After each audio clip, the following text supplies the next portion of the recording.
The night they paired me with an older woman at a singles mixer, I realized the room had not come there looking for love. It had come there looking for proof. Proof that everyone was still attractive enough, young enough, interesting enough, untouched enough by time to be chosen quickly under bad lighting with a name tag stuck to their shirt. My name is Bennett Cole. I was 36, divorced, and only at that mixer because my sister had weaponized guilt with Olympic-level precision. You work from home, she'd said. You eat standing over the sink. You call the dog park a social life. Go meet people. I meet people. The UPS driver does not count. He knows my name. That's because you order coffee filters in bulk like a man preparing for winter. So that Friday night, I stood inside a hotel lounge in downtown Charlotte, wearing a navy shirt, dark jeans, and a name tag that said Bennett, architectural drafting consultant, which somehow made me sound less interesting than a printer. The event was called Matched After Dark because apparently embarrassment needs branding. The concept was simple. You walked in, filled out a card, answered a few questions about hobbies and values, and then an organizer paired you with someone for 10-minute conversations. Every 10 minutes, a bell rang, and you moved on. Efficient. Awful. The room was full of people pretending not to judge each other while doing almost nothing else. Men checking watches. Women checking exits. Everyone laughing a little too loudly, like confidence was a group project. I lasted 20 minutes before I started planning my escape. Then the organizer, a woman in a red blazer with a headset and the energy of a cruise director, tapped her microphone. All right, everyone. For our next round, we're doing a surprise match. No cards, no preferences, just chemistry. That got groans, applause, and one man near the bar saying, "Dangerous," like he was auditioning for a cologne commercial. I was assigned to table 7. When I got there, she was already seated, and the room noticed before I did. That was the first thing I registered. Not her age, not her face, not her dress. The room. That little ripple of attention people try to hide when they think something has become interesting for the wrong reason. She was older than me, mid-40s, maybe, late 40s. It was hard to tell because she carried herself with the kind of calm that makes age feel less like a number and more like rank. She had dark auburn hair swept loosely over one shoulder, fine lines at the corners of her eyes, a black dress that fit her simply and well, and a glass of water untouched in front of her. Her name tag said, Vivian, gallery owner. She looked up at me as I approached. Not nervous, amused maybe, but guarded underneath it, like she had already understood what kind of little experiment the room thought it was watching. Bennett, she said, reading my name tag. You look like you've just been sentenced. I pulled out the chair across from her. That depends. Are you the punishment or the jury? One corner of her mouth lifted. Neither. I'm apparently the twist. That line was so clean, I laughed before I could stop myself. Good laugh, too. Real. A few people nearby looked over. Vivian noticed that, too. Of course she did. The bell hadn't even started our 10 minutes yet, and I already understood she was sharper than most of the people in the room. I should warn you, I said, sitting down. I'm terrible at mixers. Good, she replied. People who are good at these events concern me. Because they practice? Because they enjoy being evaluated in fluorescent intimacy. I stared at her. Then I laughed again. The second time, the guy at the next table actually stopped talking to his date for half a second. Vivian's eyes flicked toward him, then back to me. Careful, she said softly. You're making this look accidental. What? Enjoying yourself. There was no bitterness in her voice. That made it worse. The bell rang. 10 minutes began. The organizer passed by our table with a smile a little too bright. You two have fun. Vivian watched her go, then looked at me. That woman hates subtlety. She runs singles mixers at hotels. Subtlety probably resigned. That got the first real smile out of her. And I'm not saying the whole room changed when she smiled. I'm saying mine did. For the next few minutes, we talked about work. Her gallery was small, independent, and focused mostly on regional painters and photographers. Mine involved restoring old building plans, adaptive reuse projects, and convincing developers that historic trim was not an enemy combatant. That's surprisingly romantic, she said. Old window frames? Keeping something from being erased. I looked at her then. Really looked. Not because she had said something flattering. Because she had understood something most people missed. Before I could answer, a laugh came from the bar. Not loud enough to be openly cruel. Just loud enough to be heard. The cologne commercial guy was talking to two other men, and one of them glanced at Vivian before whispering something. Then, all three looked at me. One mouthed dramatically, "Good luck." I saw Vivian see it. Her expression didn't change much, but her hand moved once around the stem of her water glass. There are moments in a room when everyone expects you to choose a side without admitting there are sides. This was one of them. I could have ignored it. That would have been easy. I could have given Vivian a polite smile, survived the 10 minutes, and left with the same quiet cowardice most people mistake for manners. Instead, I stood. Vivian's eyes lifted to mine. The room noticed again. The organizer looked over from across the lounge. I picked up my chair, carried it around the small table, and set it beside Vivian instead of across from her, close enough that everyone could see exactly what I was doing. Not touching her, not performing romance, just choosing the seat next to her. Then I sat down, turned toward the men at the bar and said calmly, "You'll have to speak up. We can't hear the joke from here." The room went silent. Completely silent. The man who mouthed "good luck" suddenly became fascinated by his drink. Vivian did not look at them. She looked at me, and for the first time all night, the guarded amusement in her face slipped into something warmer. Something surprised. "You didn't have to do that," she said quietly. "I know." "Then why did you?" I looked at her water glass, her name tag, the room pretending it had not been caught enjoying something ugly. Then I looked back at her. "Because they thought pairing me with you was the joke," I said. "And I don't like jokes where the funniest person in the room is the punchline." For a second, she said nothing. Then Vivian leaned back slightly, studying me like I had just become far more inconvenient than she expected. The bell rang again. Round over, nobody moved. And Vivian, still looking at me, asked softly, "Bennett, are you always this dangerous to shallow rooms? I should clarify something." I did not move my chair beside Vivian because I thought I was saving her. That would have been insulting in a different outfit. I moved because I was tired of sitting in rooms where cruelty wore cologne and called itself confidence. Vivian kept her eyes on me for a second, after asking whether I was always dangerous to shallow rooms. Then she looked toward the bar, where the three men had suddenly discovered that their drinks required deep study. "I have to admit," she said, "that was efficient.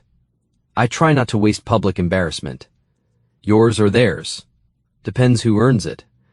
That got another smile from her, but this one had a warning inside it. "You should be careful," she said. "With them? With yourself." Her voice stayed light, but her eyes sharpened. "Men sometimes do one decent thing in a bad room and mistake themselves for heroes." That landed good. I liked that she did not hand out gratitude, just because I had performed basic character. "You're right," I said. That seemed to surprise her more than the chair move. "I am?" "Yes." She tilted her head. That was quick. "I don't need a committee to know when someone says something true." Vivian studied me then, as if deciding whether I was charming by accident or dangerous on purpose. The organizer appeared beside our table before she could decide. Red blazer, bright smile, panic behind the eyes. "All right," she said, clapping once too softly. "Time to rotate." I looked up at her. "I'm good here." Her smile tightened. "The format works best when everyone participates." I did participate. I found the only conversation I like. A few people nearby heard that. Vivian looked down at her water glass, but I saw the corner of her mouth move. The organizer lowered her voice. "Sir, we do have a structure." Vivian leaned back in her chair. So did the Titanic. I nearly choked. The organizer blinked. The woman was lethal. I'm sorry, Vivian said politely. That was unkind to ships. This time, I did laugh. Fully. The room heard it again. But now, it didn't matter. Something had shifted. People had gone from watching us like a mistake to realizing we were the only table enjoying ourselves honestly. The organizer drifted away, wounded but professional. Vivian turned to me. You realize you've ruined the algorithm. I didn't know romance had one. This version does age bracket, income range, fitness level, number of acceptable travel photos. She glanced around the room.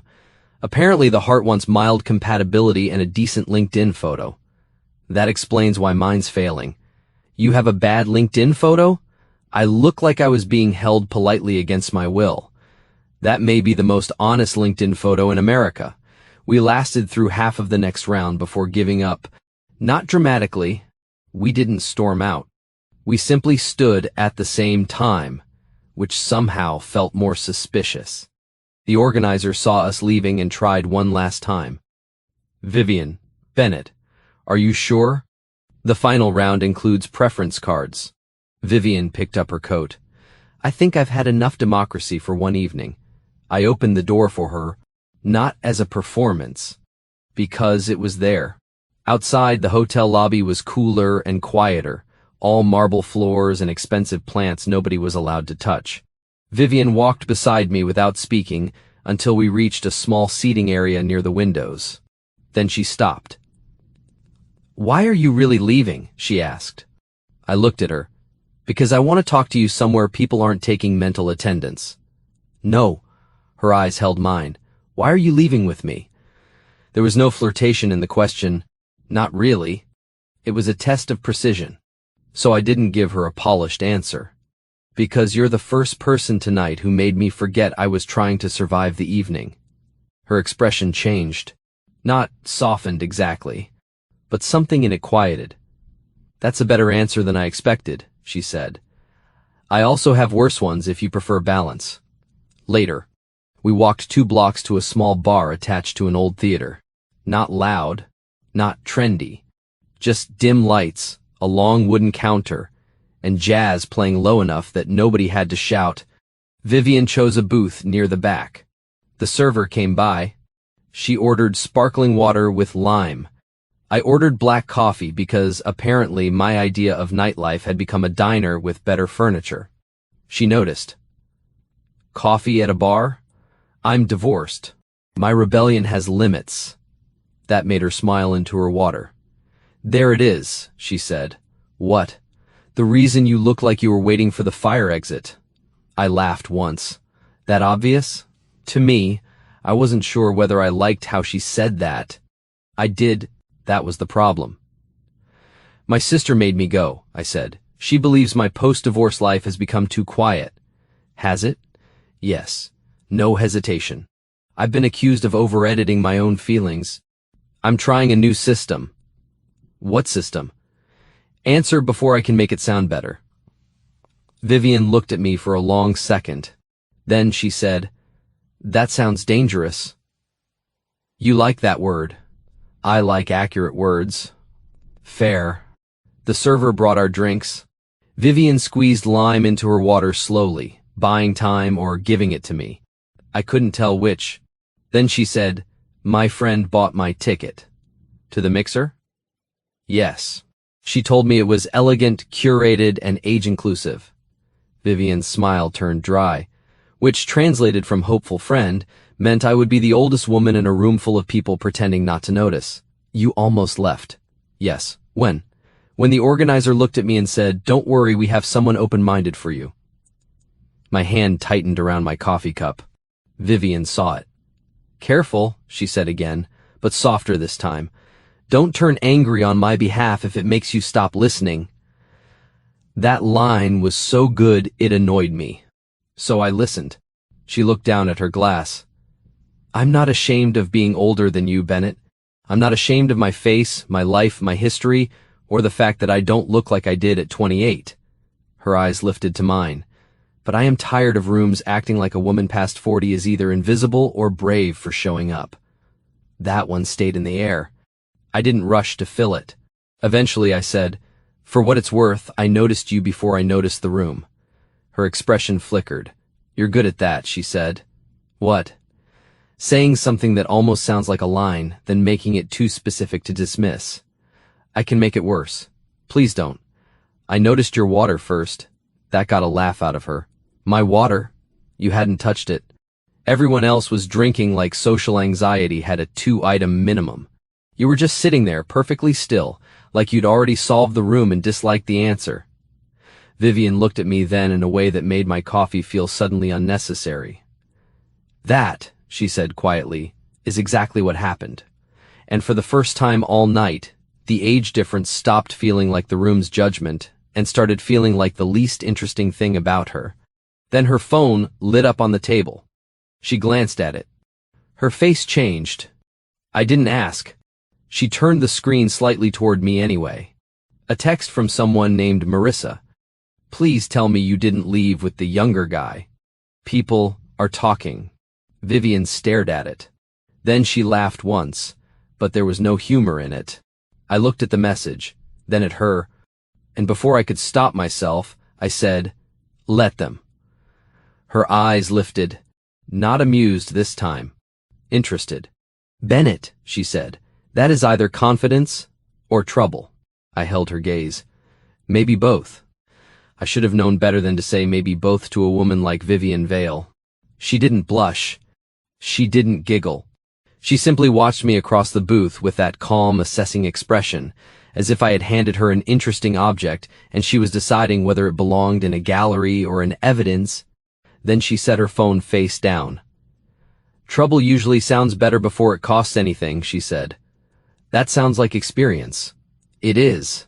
I didn't rush to answer. That was one thing I was learning about her quickly. Vivian didn't reward fast responses unless they were honest. Anything too polished seemed to bore her. So I leaned back and said, "My divorce taught me that avoiding trouble doesn't guarantee peace." Her expression shifted. Not sympathy. Recognition. "That is unfortunately true." The bar hummed around us. Low music, glasses, a couple laughing near the door. Outside, hotel guests moved past the window in little groups, all dressed for evenings that probably made more sense than mine. Vivian picked up her water again. "How long?" "Since the divorce?" She nodded. 2 years. "Was it awful?" Quietly. That made her look at me more carefully. I continued before I could turn it into something easier. "No huge betrayal. No dramatic final scene. We just got very good at being polite while becoming strangers. By the time she left, the house felt like a waiting room where nobody had an appointment." Vivian's face softened at the edges. "That may be worse," she said. "It was less cinematic. More expensive." She laughed, but gently. Then she said, "I was married once." I should not have been surprised. I was. "Once?" 14 years. Divorced at 41. She said it plainly, but I could hear the weight behind the clean delivery. "What happened?" Vivian smiled into her glass. "He traded depth for novelty and called it rediscovering himself." I stared at her for half a second. Then she added, "That was the polite version." "I'd like the impolite version." "No, you wouldn't." "You're right. I'd probably get angry, and you'd tell me not to stop listening." That brought her smile back. "Good. You are learning." There was a strange comfort in that moment. Not easy comfort. More like standing beside someone at the same overlook after taking completely different roads to get there. We weren't the same. That was obvious. She had a decade on me, a gallery, a history, an elegance I could not fake if I had a month and a consultant. But we were both old enough to know that loneliness can look very respectable from the outside. Her phone buzzed again. This time, she ignored it. Then mine buzzed. "My sister. Please tell me you didn't leave the mixer already." A second message arrived before I could answer. Wait. Someone posted a picture. Is that you moving your chair next to an older woman like a Victorian bodyguard? I looked at the screen. Then, at Vivian. She lifted one eyebrow. Bad? My sister has discovered journalism. Show me. I turned the phone. The picture had clearly been taken inside the mixer. Vivian seated at table 7. Me carrying my chair around to sit beside her. The men at the bar in the background, caught looking exactly as smug and stupid as they were. Caption from some attendee I didn't know, when the surprise match goes off script. Vivian stared at it. For 1 second, she looked amused. Then she looked tired. That's fast, she said. I can ask my sister who posted it. No, she handed the phone back. Don't. Vivian, no. Her voice stayed calm, but something in it sharpened. I spent enough years letting rooms decide what version of me they wanted to circulate afterward. I'm not chasing this one. I hated how reasonable that sounded, mostly because I wanted to go back to the mixer and have a civilized conversation with someone's phone. By which I mean, throw it into soup. Vivian read my face and sighed. You are imagining violence. Only toward technology. That's still growth. My phone buzzed again. My sister, okay, but she's beautiful. Also, you look weirdly alive. Call me later. I didn't mean to smile. Vivian noticed. What? I showed her. She read it, and for the first time since the photo appeared, something warmer crossed her face. Your sister has taste, and no boundaries. The two often travel together. We sat there a while longer, but the mood had changed. Not ruined, just exposed. The room from the mixer had followed us through a screen, and now pretending we existed in a private bubble felt naive. Vivian finally said, I should probably go. I didn't like how quickly the sentence landed. I liked even less that it made sense. Because of the photo? Because I know how quickly curiosity becomes appetite. She reached for her coat. And because I don't want tonight to become a story people enjoy more than we do. That was a good line. Too good. I stood when she did. Outside, the rain had stopped, leaving the sidewalk glossy under the streetlights. We walked without speaking until we reached the corner where ride shares kept slowing down hopefully. Vivian pulled her coat tighter. This was unexpected. Good unexpected? She looked at me. The question from the first night turned back on her. A slow smile touched her mouth. Complicated, unexpected. I'll take that. You shouldn't take things too easily. I don't think anything about you is easy. That made her quiet. Not offended, just caught. Then she said, My gallery is 2 blocks from here. I looked down the street, then back at her. You inviting me?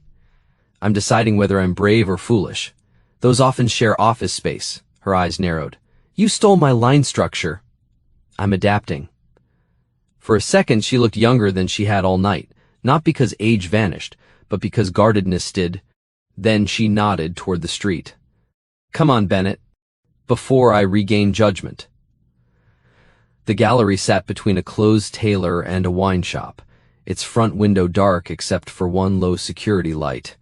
Inside, the space smelled faintly of wood floors, paint, and expensive silence. Vivian turned on a few lamps. The room came alive slowly. Paintings along white walls, photographs in black frames, a long table with catalogs stacked neatly, a half-finished glass of water near a laptop. This is yours? I asked. Yes. It should have intimidated me. Instead, it made sense of her. Not the polished part. The patient part. The way she looked at people like she was deciding what they were trying not to show. She stopped in front of a large painting near the back wall. A woman seated by a window, face turned away, one hand resting on the glass. This is my favorite, she said. Why? Because everyone thinks she's waiting for someone. Vivian looked at it. I think she finally stopped. That answer made something in my chest go still. I turned toward her. You know, I said quietly, for someone who claims she doesn't want to become a story people enjoy more than she does, You say things like that and make it very difficult not to care what happens next. Vivian looked at me then. Really looked. No room. No mixer. No laughing men. No photo. Just her. Just me. And the dangerous feeling that the evening had stopped being about everyone else's reaction a long time ago. She took one step closer. Not enough to touch. Enough to make the air between us change. Then tell me something honest, she said. All right. If there had been no room watching, no insult, no chance to prove you were different, her voice dropped, would you still have chosen the seat beside me? I held her gaze. This time, I answered fast. Yes. Her expression changed. And before either of us could move, the gallery door rattled. Vivian turned sharply. A woman stood outside in the dark, knocking on the glass with one hand, phone in the other. Vivian's face went still. Marissa, she said. The friend who had bought the ticket. The friend who had sent the message. And judging by Vivian's expression, the one person who could make this night turn from complicated into something much worse. Marissa knocked again. Not hard. Worse. Urgent. Vivian didn't move at first. She stood in the middle of her own gallery, shoulders squared, face calm in a way that looked almost painful. Do you want me to leave? I asked quietly. Her eyes stayed on the door. No. One word. Enough. She walked to the entrance, unlocked it, and opened the door only halfway. Marissa pushed in anyway. She was probably Vivian's age, maybe a little younger, wearing a camel coat and the expression of someone who had spent the last 10 minutes rehearsing concern and arrived with accusation instead. Oh, thank God, she said. Then she saw me. You're still with him. Vivian closed the door slowly. Good evening to you too. Marissa looked between us, then lifted her phone. Do you know people are sharing that picture? Yes. And you left with him? Vivian's face didn't change. I was there when I left. That's not funny. It wasn't intended to be. Marissa turned to me then, and I could see the calculation happen. Younger man. Mixer. Viral-ish photo. Gallery after hours. A story she had already decided was dangerous before asking one useful question. Bennett, right? She said. Yes. I'm sure you're having a very interesting night, but Vivian has had enough people treat her like a novelty. That hit the room sharply. Vivian's eyes narrowed. Marissa. No, Marissa said, still looking at me. I'm sorry, but I'm not going to stand around while some man from a singles mixer gets a thrill out of being seen as open-minded. The gallery went very quiet. I should have gotten angry. I almost did. But Vivian had already told me twice not to turn anger on her behalf into something that stopped me from listening. So I said, that would bother me too. Marissa blinked. Clearly not the answer she wanted. I went on. But if you're worried I'm using her to look decent, you should ask her what happened instead of walking into her gallery and making another decision for her. Vivian looked at me then. Not gratefully. More like I had passed a test she hadn't told me I was taking. Marissa's face flushed. I'm trying to protect my friend. Vivian's voice came in, low and controlled. By talking over her in her own gallery? That stopped her. Finally. Marissa turned back to Vivian, and the fear under the anger started showing through. I saw the photo. I saw the comments. People were laughing, Viv. I know. I bought you that ticket because I thought it would be good for you to have one normal night. Not this. Vivian laughed once. Soft, not amused. Marissa, you bought me a ticket to an event where the organizer told me she had found someone open-minded for me. Marissa went still. What? That was her phrase. No, Marissa shook her head. I told her you were brilliant and intimidating and that men usually got scared. I told her to pair you with someone who wouldn't waste your time. Vivian's expression shifted. Not softer. More complicated. Marissa looked genuinely horrified now. I didn't know she framed it that way. I believe you, Vivian said. But believing someone is not the same as being unhurt. Marissa knew that too. Her eyes dropped. I'm sorry. The apology sat there. No performance, no dramatic hug. Just 3 words that did not fix the evening, but at least stopped making it worse. Vivian crossed her arms.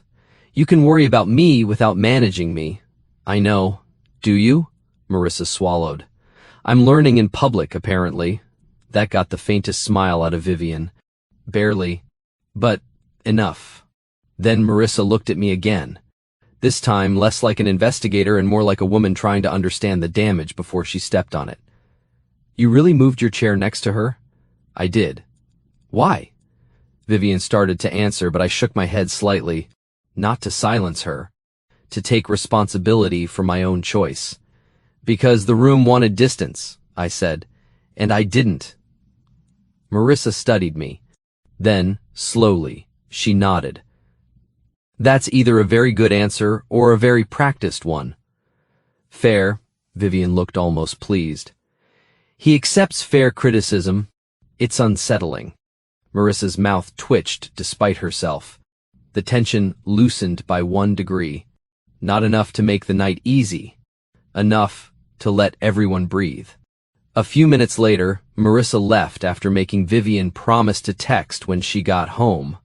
At the door, she paused, looked at me, and said, If you hurt her because you like the idea of yourself with her more than the reality, I'll become extremely unpleasant.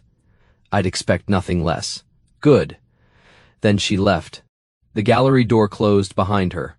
Vivian locked it and rested her forehead briefly against the glass. You okay? I asked. She didn't turn around. No. I waited. Then she said, But I'm not embarrassed. That mattered. She turned back to me, and the lamps made the whole gallery feel softer around her. Paintings on the walls. Rain starting again outside. The 2 of us standing in the kind of silence people either run from or remember. I should be, she said. That's what's strange. A younger man. A humiliating mixer. A photo going around.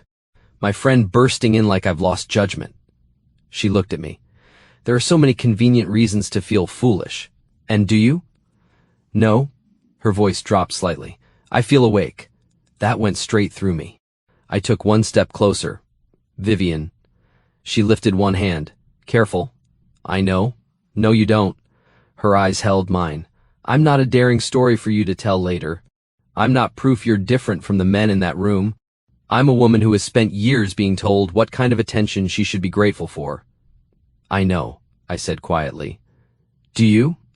I nodded once. I think so, but if I don't, I want to learn without making you teach me the hard way. That was the answer that changed her face. Not completely. Just enough. She stepped closer this time. Still, no touch. Just the space between us shrinking into something honest. And if tomorrow everyone decides this was ridiculous, she asked, then tomorrow everyone can be wrong. Her laugh came out small and disbelieving. Dangerous again. No. I looked at her properly. Certain.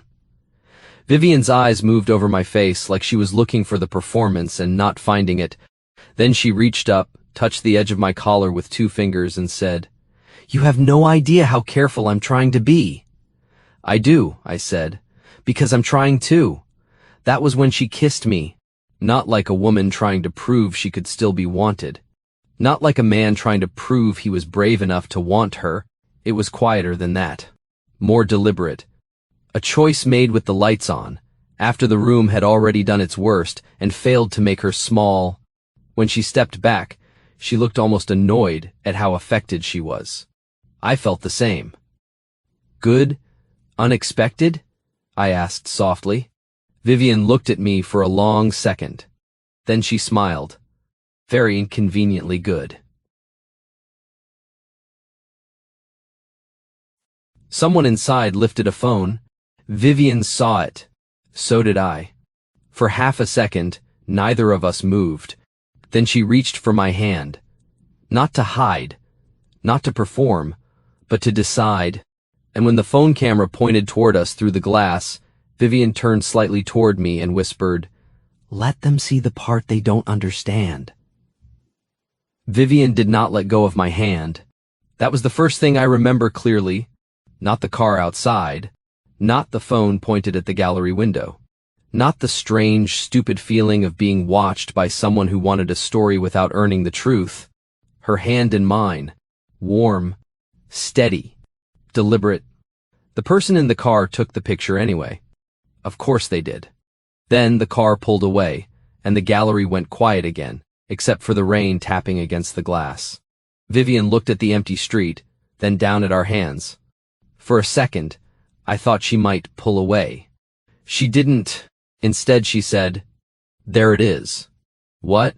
The part where this becomes real enough to cost something. I looked at her. Does that make you want to stop? She turned back to me. No, she said. It makes me want to be very clear. That was Vivian. Even after a kiss. Even after a ridiculous mixer. Even after being mocked, photographed, defended, challenged by her best friend, and kissed in her own gallery like the night had decided subtlety was overrated. She still wanted clarity.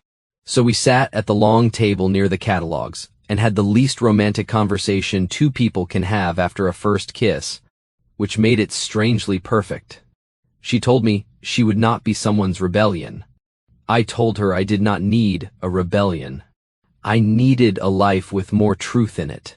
She said she would not compete with the ghost of my divorce. I told her my divorce had taught me what silence costs, not what love should be. I said I didn't want to turn her age into some brave statement. She said, "Good, because I am not a public service announcement with earrings." That made me laugh so hard she finally smiled. By the time I left the gallery, it was after midnight. We did not pretend the evening had been normal. We did not pretend the kiss meant everything was simple. And we definitely did not pretend people would stop talking because we had decided their opinions were shallow. By morning, the second photo was already circulating. Not viral. Not famous. Just enough. A few comments under the mixer post. A few jokes. A few people acting like an age gap between consenting adults was a public emergency. One man wrote, "Bro really took the cougar bait," which told me everything I needed to know about his loneliness and vocabulary. I expected Vivian to retreat. She didn't. At 11 that morning, her gallery account posted a photo of the painting she had shown me the night before, the woman by the window, the one everyone thought was waiting. Caption, "Not every woman is waiting to be chosen. Some are deciding who gets to stay." No mention of me. No explanation. No apology. That afternoon, she texted me, "Dinner. Thursday. No audience." I wrote back, "Yes." Then another message came through. "And Bennett?" "Yes." "Do not wear the shirt from the mixer. It looked like you were trying to convince a bank you were emotionally stable." That was when I knew I was in trouble. Thursday became dinner. Dinner became Saturday morning at her gallery while she unpacked a shipment and I pretended not to enjoy being handed tasks. Saturday became a walk through a design market. Then, a Sunday afternoon where she came to my place, met my sister, and somehow within 20 minutes had Lydia laughing so hard she forgot she had planned to interrogate her. After Vivian left, Lydia stood in my kitchen with her arms folded and said, Okay what? She's terrifying." She is not terrifying. She looked at me once and I confessed that I lied about liking yoga. "That sounds like efficiency." Lydia pointed at me. "You look happy." That shut me up. Because I did. Not giddy. Not foolish. Not like a man trying to prove that life after divorce could still surprise him. Happy. In a quieter way. Like a room had opened somewhere inside me and the light was better there. 3 months later, the mixer photo was old news. But Vivian was not. She was part of my days now in small, specific ways that felt more intimate than drama. She sent me photos of terrible hotel lobby art. I sent her old building details she would either admire or insult. She learned that I made breakfast badly, but consistently. I learned she hated people touching her gallery walls, but would let small children sit on the floor during openings if they were looking at the art seriously. 6 months in, I helped her hang a new exhibition. The main piece was the woman by the window. Except this time, beside it, Vivian had placed a second painting from the same artist. Same woman, then Vivian herself carrying one suitcase and saying, "If this becomes domestic in a boring way, I reserve the right to object." It did become domestic. Beautifully. We argued over wall colors. We hosted small dinners. We walked through galleries in cities we visited and whispered cruel but accurate reviews to each other. Sometimes people still looked twice when they realized she was older than me. Sometimes they didn't. The difference was that neither of us looked away anymore. 2 years after the mixer, I proposed in her gallery after closing, not in front of a crowd, not under the painting by the window, under the second one, the open door. Vivian stared at the ring, then at me, and for the first time since I'd known her, she had no elegant sentence ready, so I gave her one. "You once asked if I would still have chosen the seat beside you if no one was watching," I said. "I would. I do. Every day." Her eyes filled. Then she said, "That was almost too sentimental." "Almost? Don't ruin it."